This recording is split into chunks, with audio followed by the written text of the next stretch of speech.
We won't beat you up publicly. Okay. Let's save that for private. All right. We'll let other people do that. Oh, okay. Fair enough. Film it a little. Thank you, Russ. I got to love reading that. Interesting. For some reason I can't. Maybe it's an IE thing. Blue sheets from the maps, so when we're done, I'll take these and make them better. Yeah, this is weird. Now I'm getting a completely different. Yeah, but now it's the same there.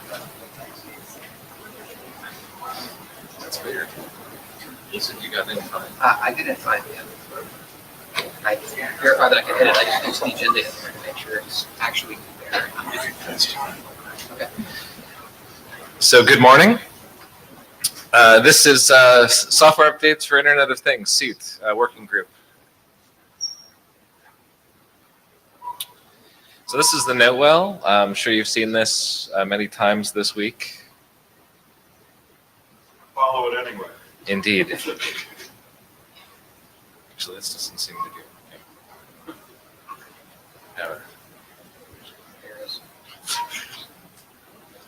Okay. So this morning we have a JavaScribe. Thank you, Ludwig. We need 2 note takers. Any volunteers? We'll wait. Use the meet the crowd. Stuart's really good at note taking. That's one. Thank you, Stuart. Thank you. And your name? Robert. Thank you. Yeah, if you could use the Etherpad, that would make things easier.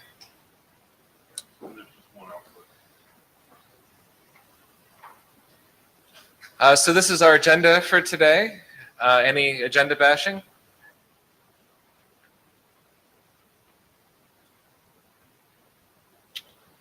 So working group status. So far we've adopted the architecture and information model drafts as working group drafts. Yeah.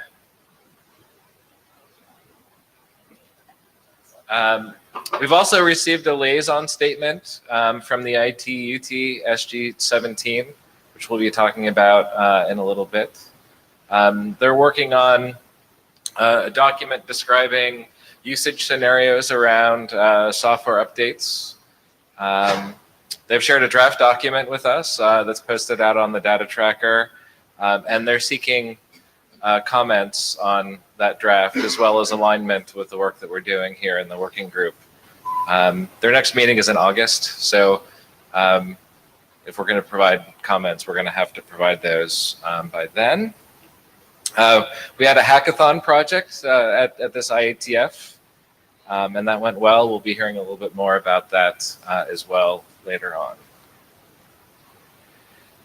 So milestone-wise, we've closed out quite a few of our milestones, but we have a few that are a little bit delinquent. My hope is that maybe we can make some progress on those today.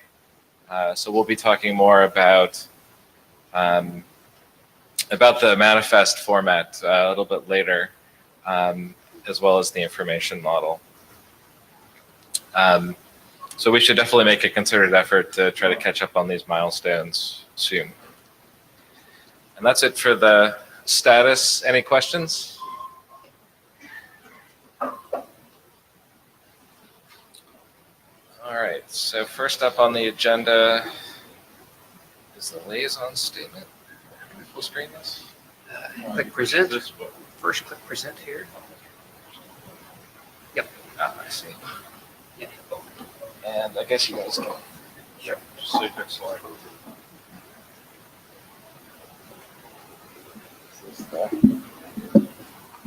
Okay, so I'm going to provide a quick update on the liaison statement that we received. Next slide, please. So the document that the ITUT is working on doesn't define specific protocols or formats. They've noted in this document that we are working on a format for a manifest, and there's an interest in referencing and leveraging the work that we're doing. It's It talks about some of the prior work that has occurred within the IETF and elsewhere on this topic. So basically what the document does is it defines some basic requirements for some of the key architectural roles that participate in the software update process. This is mostly consistent with our architecture. Doing a deeper read of the document, though, I think there is some ambiguity over the function of status trackers, especially with relating to delegation. I'll talk a little bit about that more. Clause 8.1 in the document requires that an IoT device has a status tracker, which is slightly different than our thinking about the topic. Next slide, please. So generally, the way they're defining a software update is starting on the right-hand side. You have an author who creates a firmware image. They publish that image to a firmware server. Starting on the left-hand side, you have a status tracker that is responsible for tracking the current update status of the consumer, and then initiating a firmware update when an update is needed. It instructs the firmware consumer to perform that update. The consumer then requests the firmware from the firmware server, providing the image back to the consumer, either embedded or by downloading. The consumer can then verify and install the firmware and report the updated status to the status tracker. Next slide, please. So the draft talks a little bit about a number of different implementation scenarios for how status trackers are leveraged. So there's an idea that a status tracker can be embedded within the device and communicate directly with the firmware consumer. You can have a status tracker that's responsible within a device for orchestrating multiple consumers. And you can also have, which is indicated on the right, a hierarchical set of status trackers, which is somewhat aligned with our architecture, except that this document does state that that a device needs a status tracker because that status tracker has to be responsible for initiating the firmware update procedure to verify that trigger has occurred and to check the status that the firmware consumer has actually installed the update. So I think there's an opportunity for us to provide some feedback just to seek some clarification there. Some of their examples, next slide please, do seem to indicate that there are devices that might not have a status tracker, but it's not clear, like in the example of devices B and C, whether there's a status tracker implied in this diagram or whether there's actually a status tracker present on that device. I talked with Taki Takahashi, who is one of the authors of this draft, and he would definitely appreciate some feedback on where he can clarify things to make sure that this is in sync with our work. Next slide, please. I'll mention that Tak has been active in this working group and was at the hackathon, right. but he had to leave last night, and so otherwise he might be presenting this now. That's right. So in the latest revision of the document, there's been a bunch of minor editorial changes, a lot of fixing of case and abbreviations throughout the document. There were a bunch of definitions in the previous version that were kind of inlined with the text. There's a new section, clause 3.2, where all the definitions are now kept. So they're a little bit easier to find in the document. And also they've recently added an appendix 2, which provides an example scenario of IoT software updating using a distributed ledger technology. Next slide, please. So on the distributed ledger technology, it seems like that approach is a little under-specified in the document, so it's not really clear the exact role that a distributed ledger is serving in the update process. So I think there's probably some more work to do for them on that front. So considering this liaison statement, I have a few questions. Is there a need for us to respond? They've stated that there's a desire to have ongoing collaboration with the SUIT working group. They've been sharing this work. Do we feel like there's a need for us to provide input?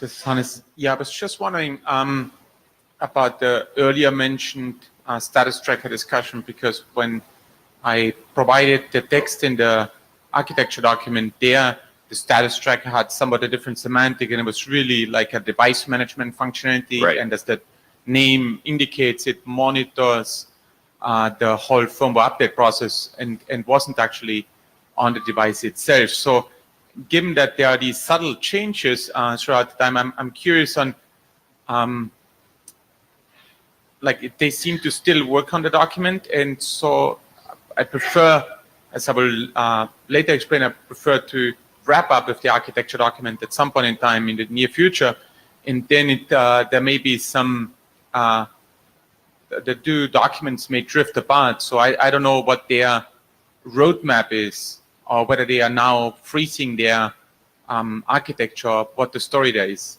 No, I think they're still working on the document and plan to at least continue to do so through August. Interesting enough, I looked at the previous version of the document, and this discrepancy is actually present in the previous version as well. So there doesn't seem to be a lot of progress yet on clarifying these points. Maybe that's because we haven't provided enough feedback to them.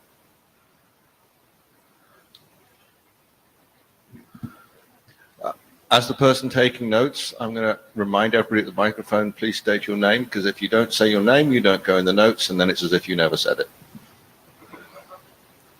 So starting from stating my name, Vasily Dolmatov Kryptonit, I would like to mark my presence here just as a possible point of contact with Study Group 17, being a vice chairman of Study Group 17. I would like to point out another point of contact you maybe have seen Arno today, who is working party chairman of Study Group 17. And in the absence of Takeshi Takahashi, we can provide a contact and collaboration. Thank you. Thank you. This is Brendan Moran at the mic. I've gone through this document, and there are a number of points of ambiguity that I think we would need to resolve before we could move forward with more alignment between our two groups. In particular, the status tracker needs significantly more definition. The status tracker is currently defined as doing a great many things. In fact, I think that you could probably construct an update system entirely out of status trackers. I think that it needs perhaps a bit more definition and perhaps a bit more division between different roles. Yeah, and actually I think different roles for status trackers, because it's not clear what the difference in function is between a delegating status tracker and sort of a delegated to status tracker. Yeah, I mean, I even saw a line in there that said a status tracker may reside inside a status tracker. Right. It's turtles the whole way down.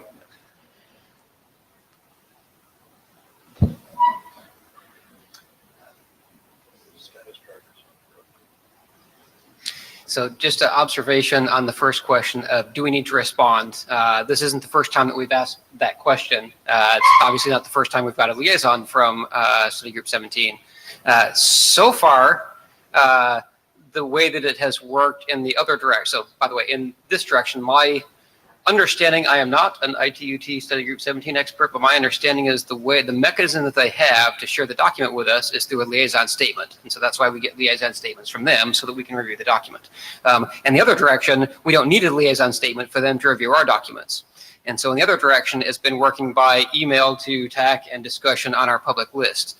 And so do we need to respond is not the same question as do we need to send a liaison, right? It may be discussed on the list to which TAC and Vasily or whatever are visible participants in. And so that may be sufficient. Yeah. Brendan, if you have comments, just posting them to the list and making sure that TAC sees them may be sufficient rather than going through the formal liaison process. We can send a liaison if we feel a need to. but so far we have not felt a need to. Juan Carlos Zúñiga. Well, actually, not specifically for ITU, but other standard organizations tend to be like IEEE, 3GPP, and so tend to be much more formal in their communication. So indeed, sometimes they expect a liaison response. I see the person behind you with the mic may have advice for us. Okay, thanks. So I would suggest indeed conveying this information, well, at least capturing it. It's already a good start. I think the questions that Brendan asked are fairly good. And maybe we can ask Takeshi what would be the best way to communicate back so that the message gets through with the group. That would be my suggestion. Thank you. A bit of clarification. Again, I was a little Matov. A bit of clarification on ITUT procedures and the liaison statements. You correctly stated the role of liaison statements in the ITU. So, which way I would propose? If someone wants to work on the text and the contents of the document, it's better, most efficient way to contact Takeshi Takahashi directly and work through with him, maybe participate as a co-editor or something like that. Liaison statements you will need in two situations. First one, if the ITUT does something definitely wrong in your perception, then stating liaison to ITUT can definitely stop the process and start rethinking and discussion. Another way which I prefer, if you definitely support this, you can send liaison statement saying that you support this document and its contents, and it will speed up the recommendation approval. Thank you. Thank you. One quick clarifying question, if you don't mind. So if someone was seeking to actually help author this document, do they have to be a member of SG17 in order to contribute, or is there a way to do that with an outside party?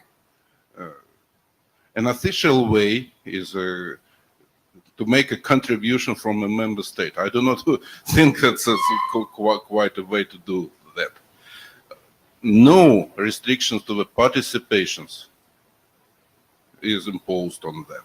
Okay. Maybe if one like to hear his name as a co-author of the document, he should represent either member states or sector member, which are a lot of large companies are.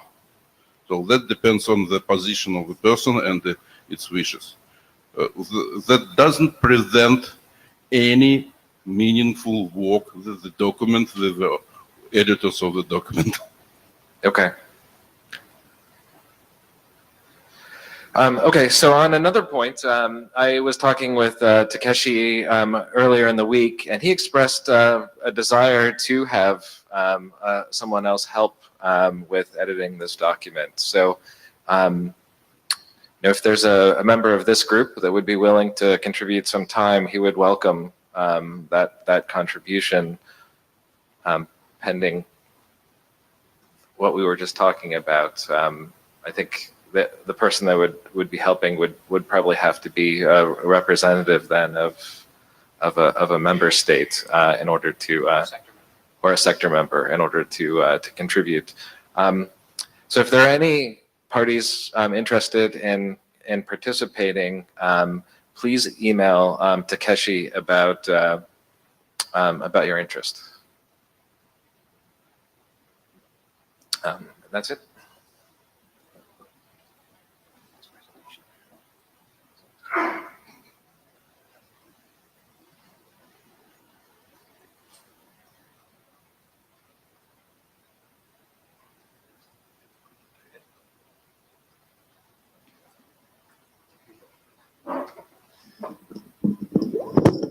Hello, just gonna give a small status report on what we did at the hackathon. Next slide, please.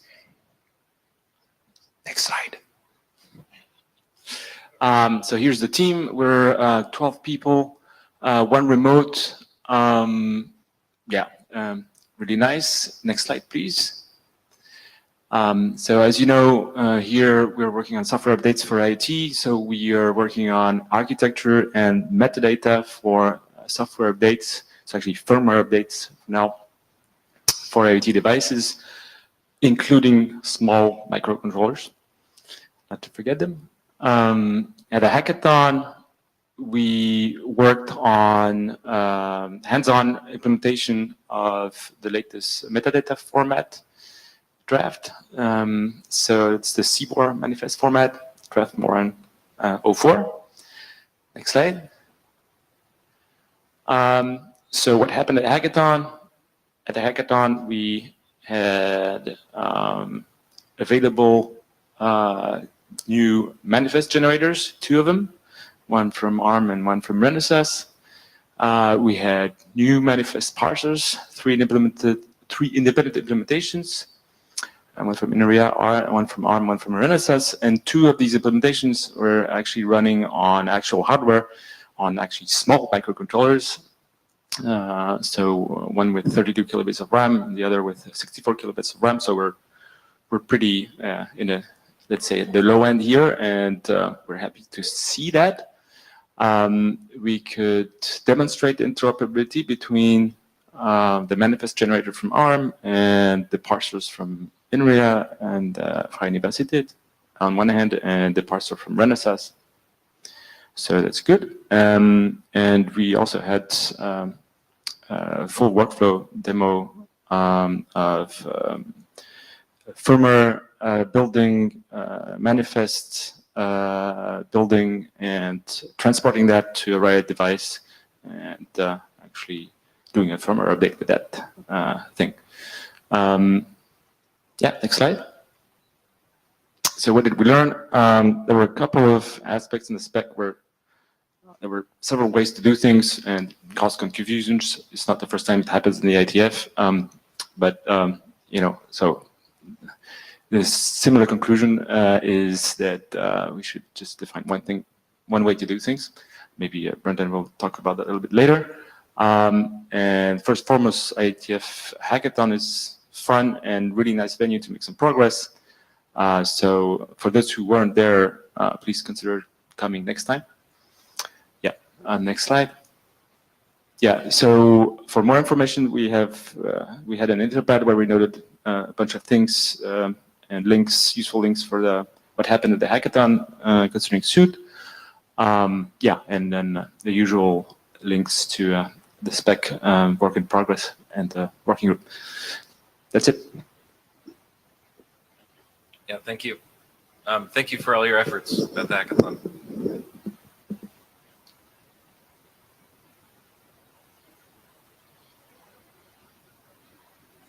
I think it's architecture. Yeah, architecture first. So I think next we're going to talk about architecture. Hannes, you want us to bring up the draft?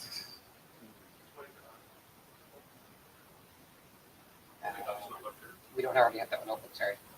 New tab. You want the actual document, correct? Okay. It is quite short, so I didn't put some slides together. So I submitted 2 drafts updates since the last IETF meeting. The first one was early this year to do a terminology alignment that was discussed at the last IETF meeting in context of what we discussed earlier with the ITOT liaison and that document. So it seems that there may be some additional work. And for the second update, I added some text on bootloaders, specifically following the discussion that we saw on the list where the focus of the firmware update didn't just include sort of the transfer of the firmware plus the manifest from some devices, from the firmware also all the way to the IoT device, but also then concerned the question of what happens then afterwards at the device, and specifically the interaction with secure boot. And so we've seen that some people want to use the same manifest, or at least the stripped down version, for the secure boot mechanism afterwards. And I tried to capture that discussion a little bit in there. I tried to keep it as short as possible because there are obviously a number of ways to design a bootloader with different stages, and we talked about this in previous meetings before when I spoke about the hackathon. So there are different design choices, and I didn't want to preclude or favor one specific approach. But there will obviously be implications in terms of code reuse and the security property of the device itself, depending on what you're doing.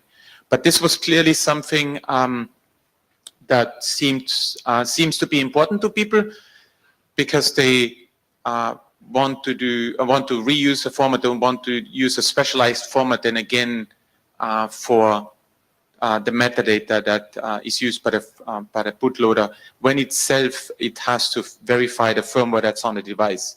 So it's a similar task, and the information model document and also the solution document took that into account by offering fields that can be stripped off later in the process, because clearly there's some information that is more relevant for the transit and the initial verification at the device rather than during the boot process. So that's something I included.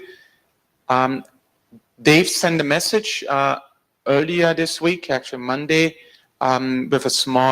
with a note from Dave Wheeler, which wanted to have additional clarification regarding the trust anchor, which currently only talks about it being a public key, but also wanted to highlight that there are some requirements regarding the protection of those keys. Clearly, you can't just store it in Flash and let everyone modify it. So there are some requirements to protect it against modification, against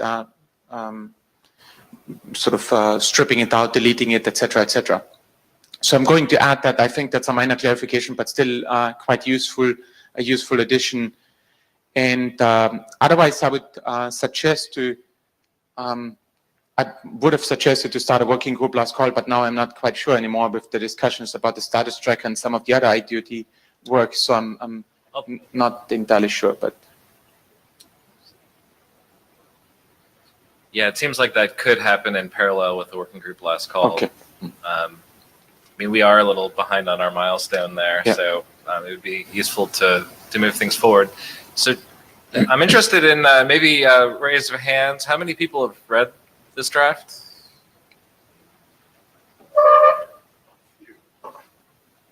Maybe 10? At least 15. 15? Yeah. That's a good number. 15, give or take. Does anyone have any concerns with moving this forward after this one revision is made? Moving it forward, meaning starting working group last call. Okay, so Hannes, when do you think you could ship an update to the draft? With this small addition? Yeah. I can do that today. I can do it when I sit down. Well, that's perfect. So Yeah. so maybe later today we can actually start the working group last call. Thank Okay. you.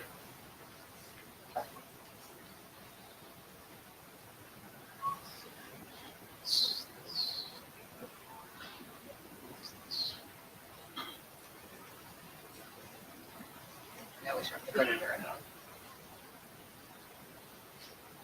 This is where I'm supposed to stand, right? Right over Yeah. the trap door, yeah. Yeah, right over the trapdoor. Okay, good. Yeah, if you could stand on the X.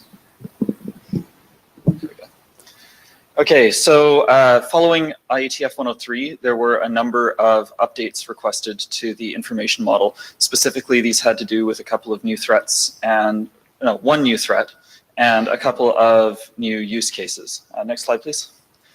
So what's happened mostly in this update is that we've rearranged elements mostly to place the manifest elements at the beginning. That was on request of the chairs at the previous IETF. And then, as I said, new threats and new use cases. Next slide, please. So HRPC requested that we address the possibility of exposing information about an individual by exposing what devices they have.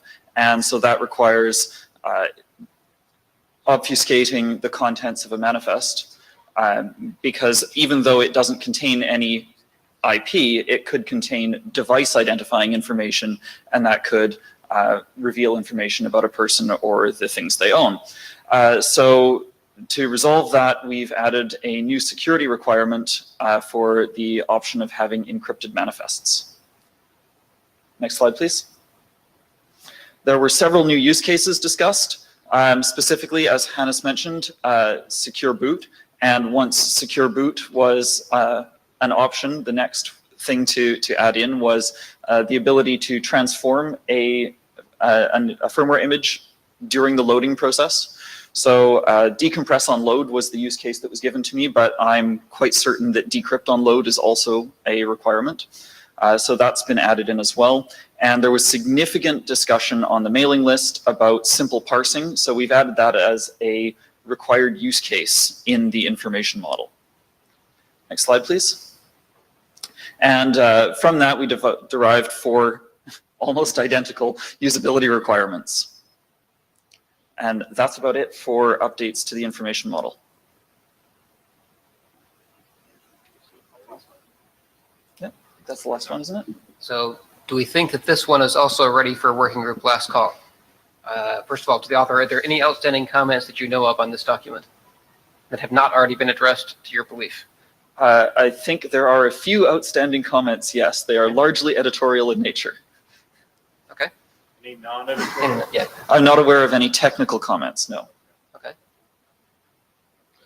Dave Wheeler.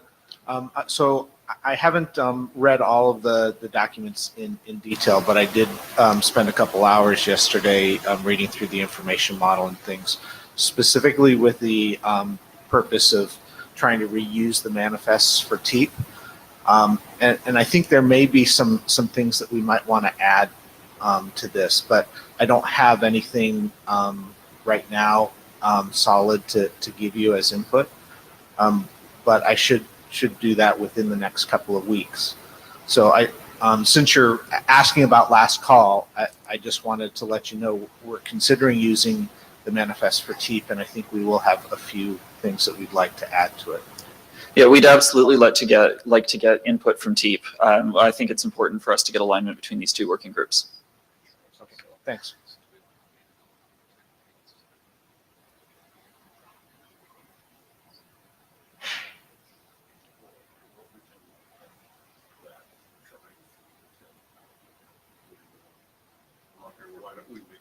Chair conference.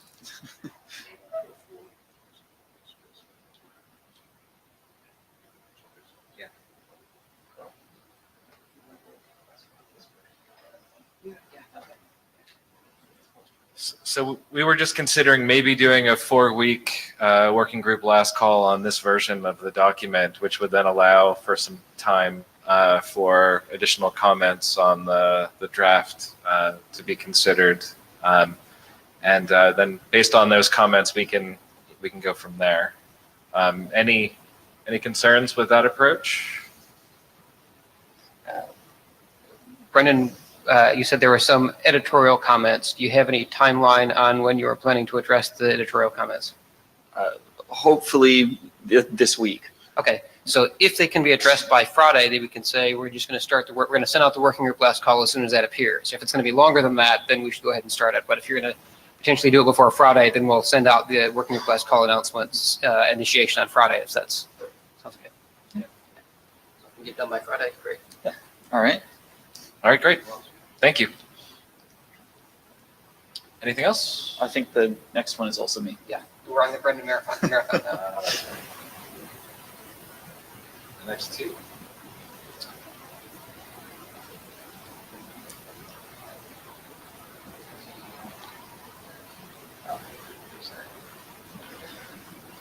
All right, so this has been a major revision from the previous draft.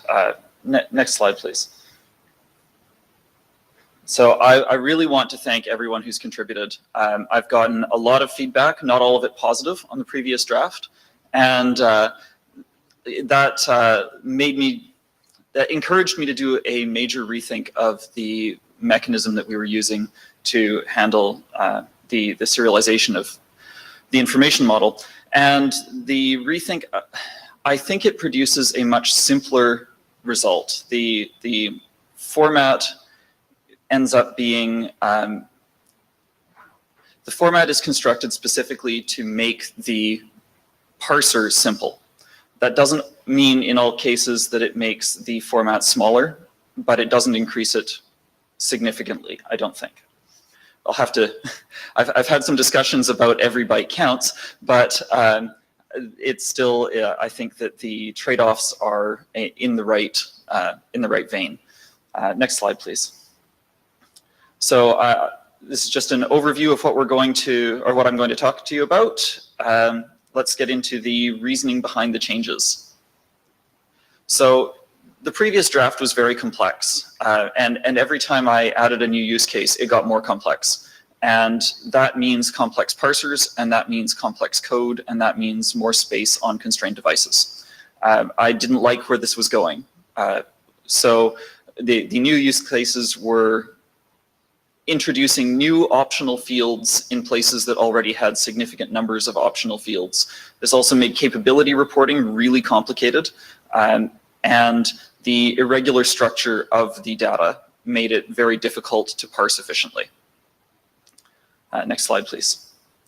So there are a few different things that are turning up in this draft, and the important ones to recognize are commands, which are either the instruction to a device to test something, or the instruction to a device to do something.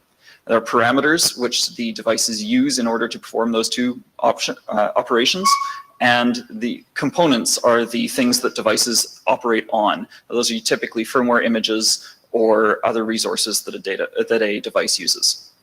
Next slide, please. So at the high level, the only real change is that I've moved the authentication container, typically COSI, into a B string. Or I guess we're saying it is COSI. So the COSI container goes into a B string. Now that is specifically to ensure that the top level parser doesn't require a understanding of COSI.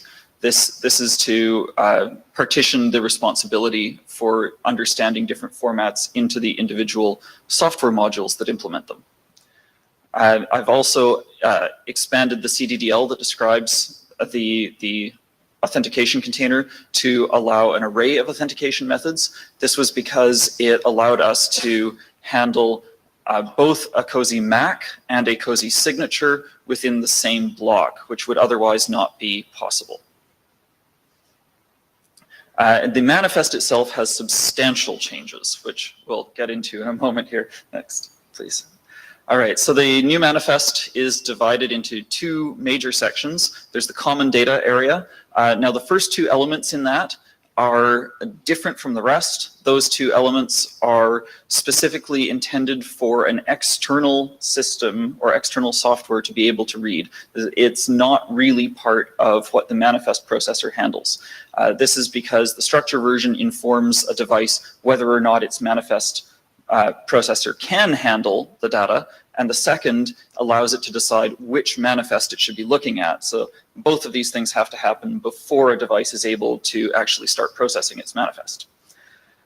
This is again a secure boot question rather than a update question. You need to know the sequence number before you can pick which partition to boot. Then there are dependencies and affected components. So those are components that are affected by the manifest or its dependencies. The dependencies are other manifests that are required by the one that's being processed. Behavior definitions are used to explain to a device exactly what it's supposed to be doing in the course of an update or a secure boot process. And as Karsten has pointed out, they are effectively scripts. But I didn't want to use the term scripts because I don't, scripts have a lot of baggage, and one thing you don't want in a secure boot process is a lot of baggage. So this is the reason I'm saying behavior definitions rather than something else is because we've removed the possibility to do some of the things that scripts do that make them problematic in this kind of space. Specifically, the ability to perform branches and loops there is no halting problem here. The complexity is sort of enforced to be low. So the two steps that are laid out here, the install and the run, are broken down into 3 pieces each. I'd like feedback on whether these are the correct 3 pieces. I believe they are, but there may be other requirements out there. I think that they should be relatively self-explanatory. Next slide, please. So all commands must target a component. This is because components are essentially what we're operating on. If it's not targeting a component, then it really doesn't do anything on a device. Some commands may target all components. This is an optimization to allow you to say, go and fetch all of the components that are about to be installed, or do an image verification on everything. Most parameters are scoped by component. There are 2 specific parameters that are not scoped by component, but I'll talk about those a bit later. Next, please. Commands are either conditions or directives, as I mentioned. The commands typically consume parameters instead of arguments. There are a few exceptions to this. For example, the vendor ID and class ID can take an argument rather than a parameter.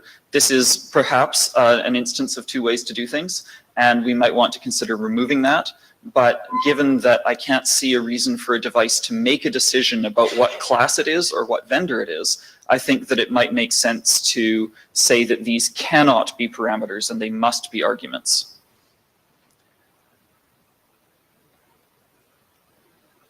So some commands consume arguments where only a single use is expected, which is the vendor ID, class ID kind of scenario, and override is not expected to be needed. And I'll talk a little bit more about what override is in a few slides. Next, please. So there are behavior definitions. Command lists are composed of 2 different components, the conditions and directives. The conditions are for ensuring applicability, ensuring correctness, and ensuring that and allowing a device to make a decision about what it's going to do. And that's implemented through the sub-behavior directive, which essentially allows a device to have a soft failure on a condition check, which is the way that we implement conditionals in the manifest. It's done in that way because it allows reuse of the same command sequence parser as the existing one. And I have been assured by at least one person who was at the hackathon that it was trivial to implement that way. Yes, next slide, please. So the parameters that don't require a component to act on are the strict order and soft failure parameters. So the soft failure parameter is the one that enables conditionals that, as I just described. Strict order is a parameter you will only ever see on a device with many components and lots of RAM. This is a mechanism to allow it to do things out of order where they do not have dependencies. This is for one particular use case, at least, that I've seen, where a Linux device wants full say over how it installs things and in which order it installs them. And to enable that, the manifest as it exists today would make that explicitly impossible. So the strict order flag, if strict order is disabled, will allow the device to collect all of the commands until strict order is turned on again, and then execute them in whatever order it feels like. The remainder are the list of sources. So those are URIs typically in download, but for boot and loading, those will be component IDs. Processing step configuration. So these are things like decompression, decryption, and unpacking. And image identifiers are typically cryptographic digests of an image, but I also allow for the possibility, due to previous requests from this group, that they could be version numbers. there may be an interface version that's required, and verifying that an interface version is available is the domain of the manifest in this particular type of parameter. And finally, device identity, which we've defined under the UUID scheme that's described in the document. Next, please. So I'm going to go through an example to just show how this fits together, and then we'll talk about sizes for a few more examples after I've gotten through here. So here's the information that will encode into a manifest in the current format. It's about 96 bytes of information, but what's not obvious here is that there are also instructions to a device on how to use that information. So this is just the raw information. If you were doing this bespoke, the minimum that you could use to encode this information is 96 bytes, since that's exactly what the data size is. We could encode it in 169 bytes. But that does give the device some flexibility on how to use it. Next slide, please. So the outer wrapper is the same as it always was. It's not terribly exciting. Next slide, please.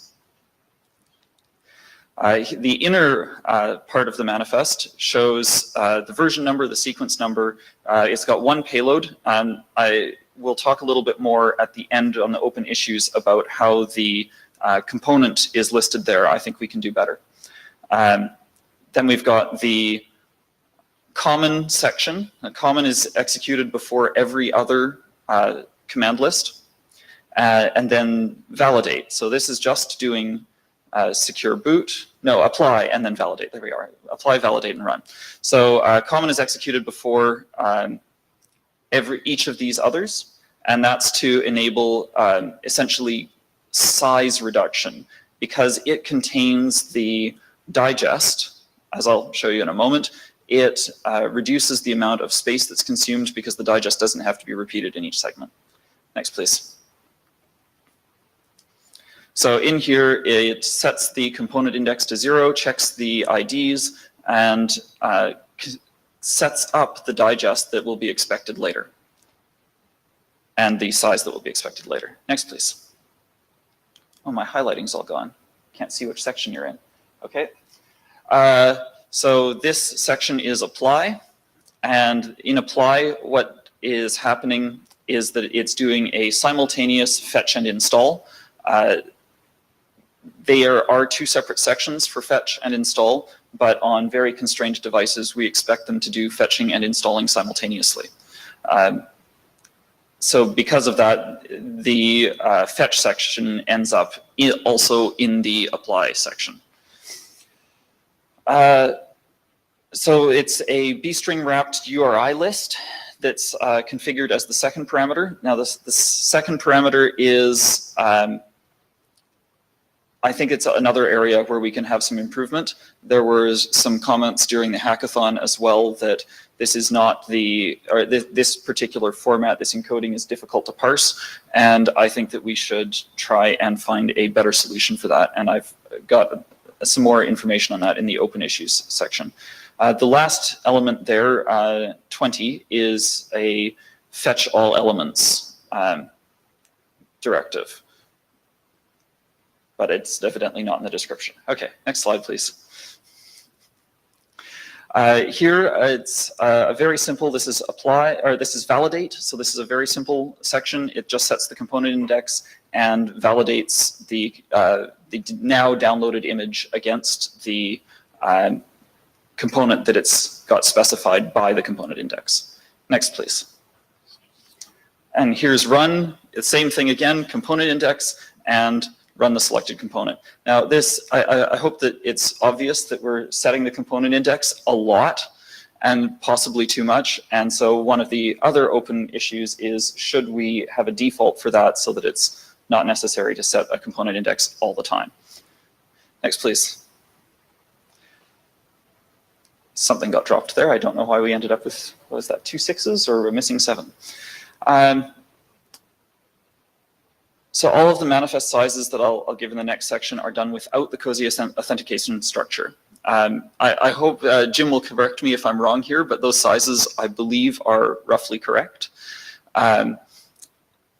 barring large key IDs, of course. So you can add those numbers for authentication depending on what your use case is. Next, please. So a pure secure boot manifest encodes 47 bytes of information and consumes 91 bytes encoded. Again, dependent on exactly what your component ID is. Next slide, please. For a minimal update without secure boot, again, depending on your component ID and your URI, 74 bytes of information encoded in 130 bytes of manifest. Next, please. Adding boot to that costs you 9 bytes. Next, please. So now adding compatibility, or applicability rather, verification to this, it's an additional 32 bytes worth of UUIDs, and it ends up being encoded in 177 bytes. Next, please.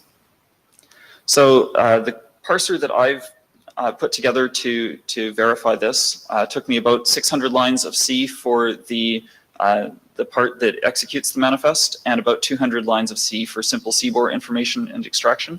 That isn't compiled sizes, obviously, and the C is pretty vanilla and probably has too many prints in it. So that's just a ballpark figure for how complex it is to implement. And I'd love to get feedback from anyone else who's had a go at implementing it, if that's available, or if someone's on the line perhaps who could mention that when we're done here. Next, please. So there are a few open issues. As has been pointed out already, there are a few places where there's more than one way to do things, and that makes parsers more complex, so we should get rid of them. The digest and size pair was done as a mechanism to trade off between parser complexity and data size. So encoding it the way in one way would produce a smaller manifest but a more complex parser, and encoding it the other way would produce a less complex parser but a larger manifest. I think that since one of the mechanisms is required for a few use cases and the other is not explicitly required for any other than the size optimization, I think that we should stick with the slightly larger but less complex method.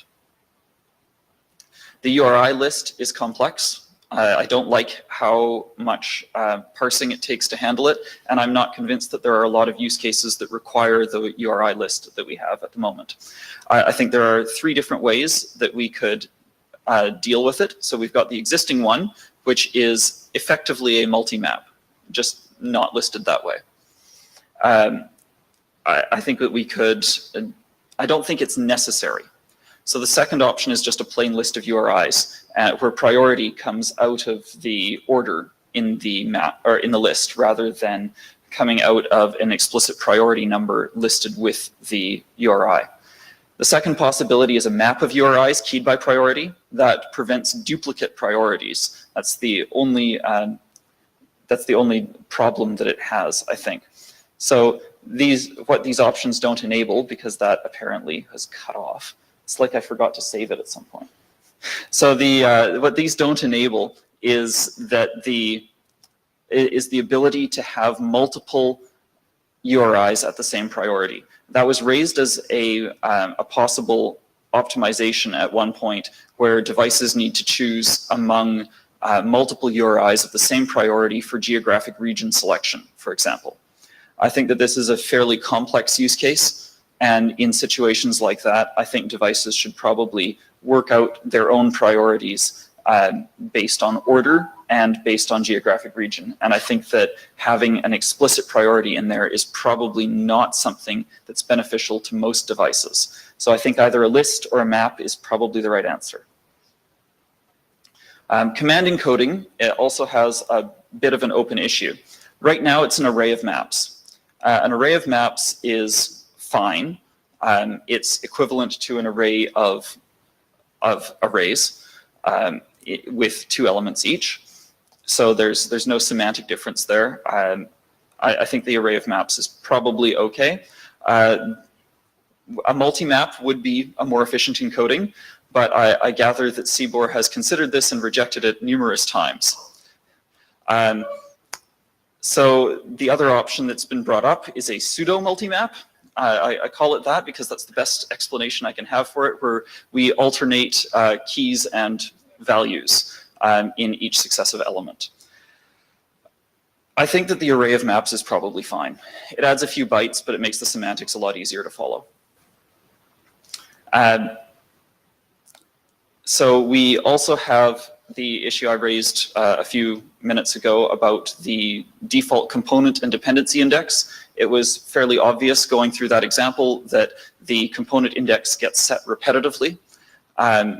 I think that that probably means that we need to have a default because that's extra encoding that we don't need every time. And finally, I've had a request for scriptless operation, as in a mechanism to put this manifest together without having any of the command sections present. This would be fine, except that if we remove the ability to lay out the digest and size of a payload in its component description and move that explicitly into the command sequence, we won't be able to do that. So there's a trade-off here where you could use this manifest in a completely scriptless way. But if we eliminate one of the ways of doing digests and sizes, we'll lose that ability. So I'd like feedback from the group on how we should handle that. And I think that's it. Is there another one? No, that's it. That's a lot. Comments? Pick an issue. What do you want to discuss?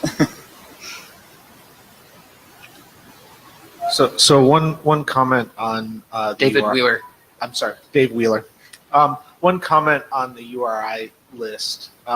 In TEEP, when we look for the source for an element that we're going to download, there are an equal number. All of the options are equally valid, but a device may choose one based upon their trust anchor list. And so the URI has to include both where to go get it and the key. And one of the things that we've been talking about is that particular URI might need to be signed to prove that it's valid. So I want to maybe explore that with you some more via email if we're thinking about this in the right way. But it creates a rather complex case, I think, for the URI list. Yeah, it's also possible that we could handle that one through another command. One of the benefits of this approach is that if there's a complex use case that not all devices are going to need to handle, we can actually just add a new command to enable that. Okay, that sounds like a good idea. So I'll talk to you over email. Okay. I think this would actually be a good point to raise capability reporting under this model. Capability reporting is dramatically simplified from previous models because all a device needs to do is report which component IDs it has, which commands it supports, and which parameters it supports. If it can report those three things, then any remote system can tell exactly what the device is capable of in 3 lists, which is dramatically easier than it was in the previous drafts, where capability reporting had absolutely nothing to do with the draft, and it was a completely separate topic that needed to be addressed.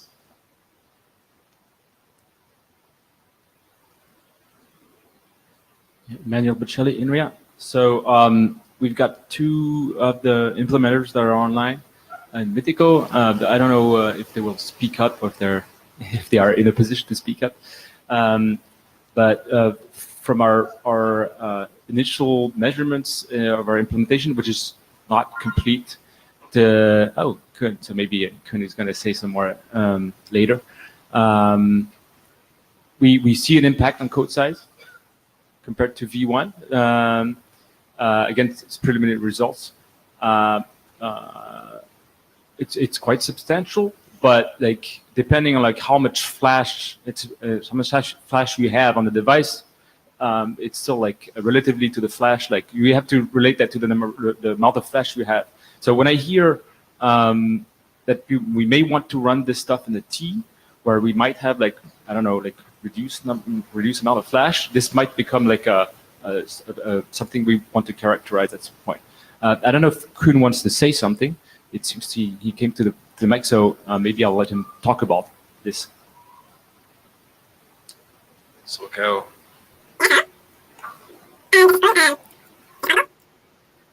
Please go ahead.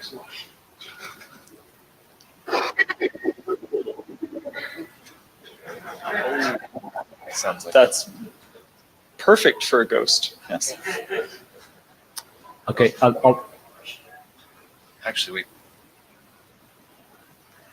yeah, unfortunately we're having audio issues, so we'll have to mute you. So just to give some quick numbers, like for V1 we were about like 600 bytes of code size, and here we're about, if I remember correctly, triple that. But okay, so if you're thinking about like a device with 128 kilobytes of flash, that's like bearable. If you're thinking about like 64 or 30 kilobytes of flash in a really small T, then maybe it's like it becomes like something significant to take into account. But again, like these are very preliminary results I just got now, so to be confirmed.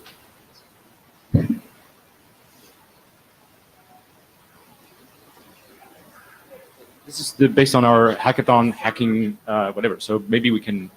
Some optimization possible, maybe? Maybe, yeah. So.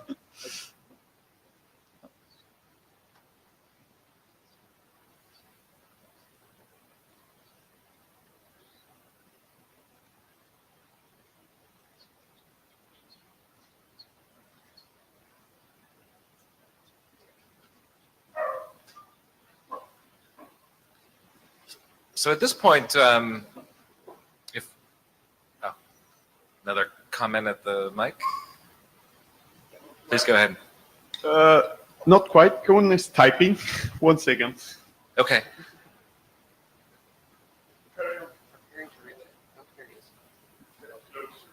I think he just finished. No. Ludwig Seitz for the Jabber Room, Cohen. A clarification on the cozy handling would be nice to have. Maybe some examples what exactly should be passed to the signature verification. Yes, I raised that yesterday in the COSI working group. So at this point, it seems like most of the comments have been positive and constructive about improving the existing format. We had some previous commentary about other manifest formats, but those have seemed to be mostly addressed at this point. So are there any concerns in the room around moving forward with adopting this as the manifest format?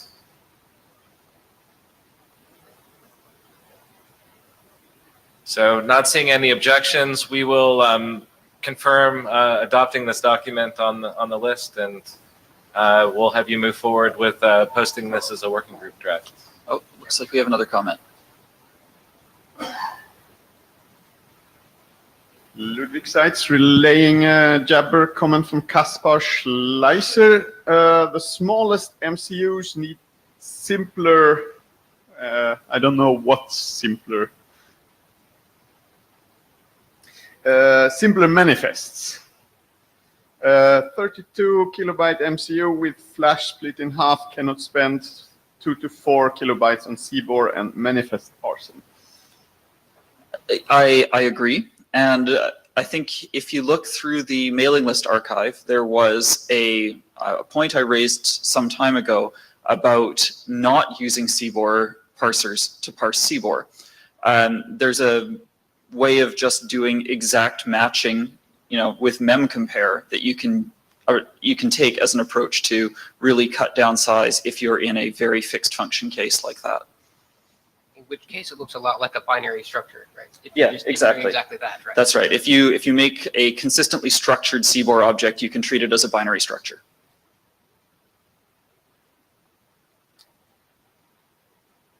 Okay, thank you. So I think we'll move on to. Before we move on, where are the blue sheets? Is a blue sheet near you? Raise it up so we can see where they are. I want to make sure. Are there people in the room that have not seen the blue sheets? Go by them.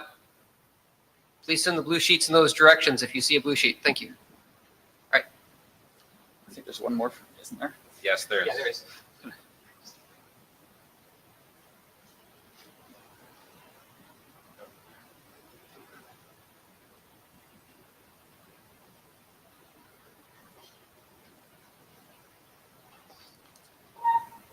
So this is a quick overview of the work that went into the creation of Manifest 04. It's essentially the information model, if you will, behind the serialization of the command sequences. And it goes a little bit into the ideas that we used to generate that serialization and the reasons behind them. So what does a recipient do when it needs to do an update? Probably check for authenticity, assuming it's not guaranteed by some other means. And then it needs to install a payload, but there are a number of questions around that as well. Next, please.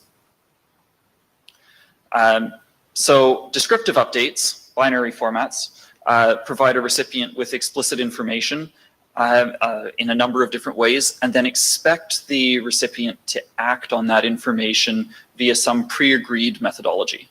Next, please. It's got a few pros. It can be quite compact, and it's easy to present to a user, but it doesn't specify behavior very well. And that means particularly that you end up with a lot of corner cases, and that all of the understanding of how to use that information winds up in the code rather than in the manifest itself. The data is complex, and that makes parsers complex. When you have structures that repeat, you either end up with a general purpose parser, in which case you have to understand the structure that it outputs, or you end up with a complex fixed function parser, which has to, again, understand the structure that it's parsing. And capability reporting, as I mentioned earlier, is it's a completely separate definition, and it's a separate problem. Next, please. The other option is to specify things in a behavioral way, to specify exactly what a device should do, instructing it on how to perform each step in a normal update process and in a secure root process, as the recent use cases have pointed out. The same information is all there, but the organization is different. Next, please. So it's unambiguous as to what a device should do because it's constructed of directions to a device. The data encoding is very simple. The parsing should be very simple, although those numbers that Emmanuel has been giving me are concerning. The behavior is explicit, not implied, which is beneficial from a security perspective, and there's a high degree of flexibility. The code the size of the manifest itself may be larger, but that's an encoding question rather than an informational question. And there's more tooling required, definitely, because it effectively turns your manifest generation infrastructure into what is effectively a compiler. It also means that presenting the information in a manifest to a user requires tooling as well. Next, please. The outer structure is the same as I've shown in the previous set of slides. You have the authentication wrapper and then a set of externally accessible data, which is used by other parts of the system, then common data that's shared between all of the operations performed on the device, and then finally the command lists that the device uses to process through the manifest. Next, please. So we constructed 6 command lists and one common command list that gets executed before each of the others. This was done to ensure that each of the phases that a device typically goes through in an update would be catered for. Next, please. Dependency handling is something that needs special attention in this model. It's explicit, as all of the other operations on the device are, but because dependencies have to be resolved, all of them, before any one dependency is processed in any other way, the command lists have to be handled in lockstep. So dependency resolution of the first manifest has to complete, or at least partially complete, before, no, the dependency resolution has to complete before the image acquisition starts. Now, that's important because you want to have early failure in devices. You want to know that an update will be able to acquire all of its dependencies before you start applying the update. Likewise, you want to know that a device will be able to acquire all of its images before it starts to install any one image. Similarly, on the secure boot side, you need to do all of your system verification before you load any image. So that's the reasoning between dividing out these command lists into their component parts. When dependencies are involved, we need to be able to divide down into the individual substeps of the update process. And dependencies are explicitly processed. So there's a command in the manifest to say, go and process a dependency. And that means that it processes the current command list in the next dependency. So dependency resolution means dependency resolution. Image acquisition means image acquisition, and so on. Next, please. I've gone through the lists of commands. There's one here that wasn't listed in the other one, which is the third-party authorization, and on the other side, the directive, which is wait for an event. Those are two cases that we have found will probably be needed in a lot of devices. Next, please. I've talked about the different parameters already. I don't think that I need to go through that again. Next, please. Oh, that's it. Okay, there you are. So that's just an overview of the process that we went to get here. It's very similar, I guess. Questions or comments? And for reference, this was purely informational. I think that the content in it should mostly be rolled into the manifest serialization so that it's a standalone document.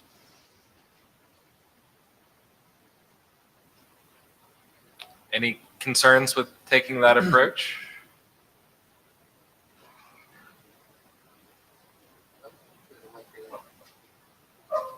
Oh, so we're running early.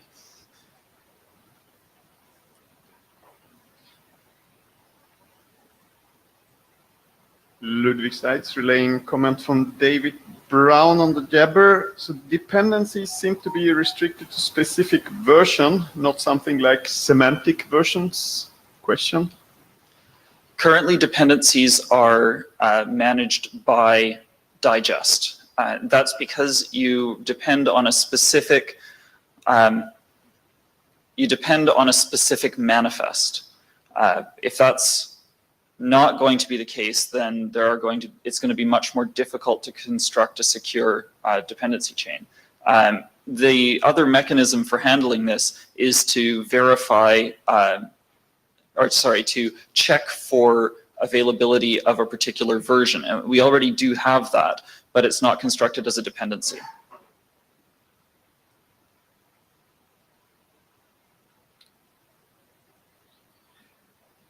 So I guess for the next update, you can merge the documents To be honest, they already are largely merged. Okay. There's a little bit of overflow, and the terminology is slightly different. It's much more generic in the behavioral draft. Okay. Anything else?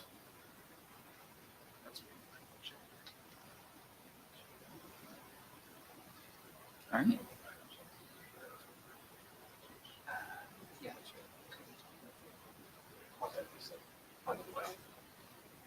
Yeah, so I think now we can move on to any other business, and then we'll just quickly summarize the actions at the end.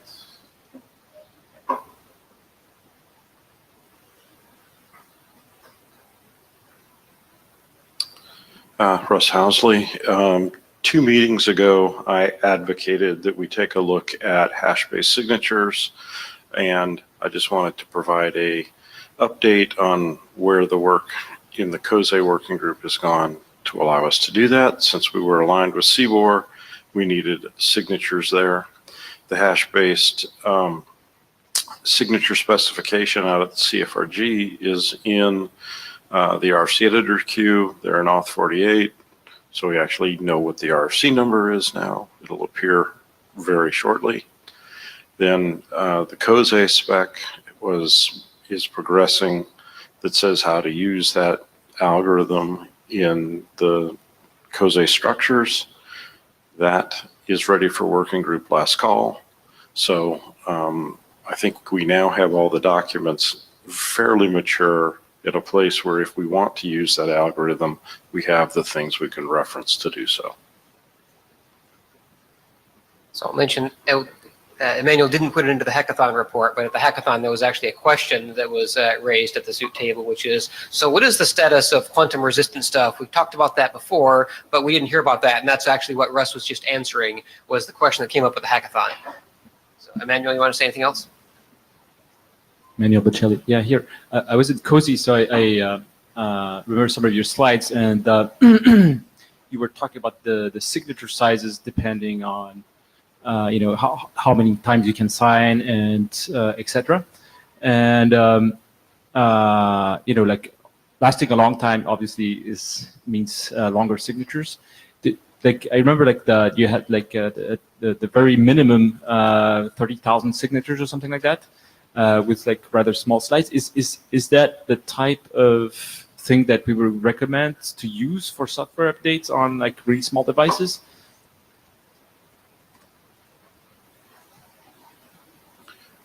Yes, that is, depending on how you actually manage your software development process. Because the thing with hash-based signatures that's different than others is when you create the tree, the number of leaf nodes defines the number of signatures that you can produce. So if you are going to do multiple builds a day, then that's probably not enough. But if you expect, a release once a month, that's plenty. So that's a trade-off that I think each software developer needs to do themselves. They probably don't want to use the same tree for software development as they do for production. Yes. Brendan Moran here. Is there a profile that would allow me to say use 4 or 16, something small? I mean, if we're 4 talking or about 16 what? signatures only in the lifespan of the signature. Or of that the, sounds really scary, because then when you use the left leaf, you can't do any update without installing a new trust anchor. Right, but we're in firmware update here. So why can't my last signature be of the next public key? It could. So because of that, and because we are very constrained in some use cases on size, it would seem to me like having the ability to ship small signatures outweighs the requirement to have a lot of repetition.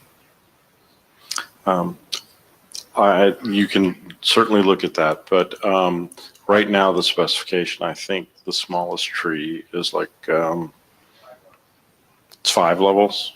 Okay, so 2 to the 5 signatures. 32. Okay, yeah. that's a good number. That's a good number to have. Thank you. Okay. Thanks, Russ. So we should just quickly summarize what actions. So Hannes, thanks for submitting the update. We issued the working group last call on the architecture. For the information model, we are going to wait on the last update there and then start the 4-week working group last call towards the end of this week. We will confirm the call for adoption on the SUIT manifest format on the list. Anything else? That's everything I had. Note taker, anything else we missed? Okay, so with that, I think we'll wrap up the meeting. Thank you, everyone, and we'll see you next time. Thanks.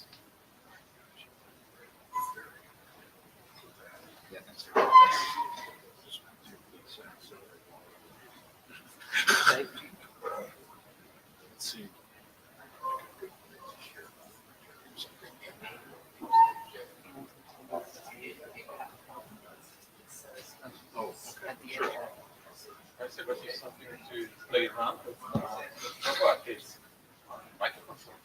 Awesome. Cool. I'll send you a link on how to actually put the film in. Very cool. You can click on that box. Yeah. The one with the pink tape on it. Thank you. I was just gonna, if you need to sign the blue sheets, they're up here.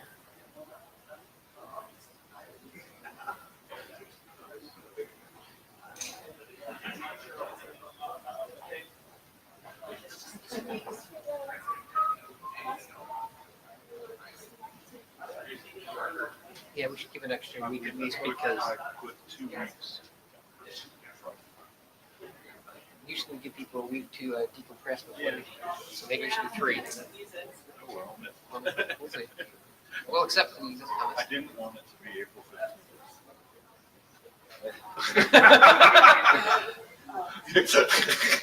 People need a week to decompress after that one.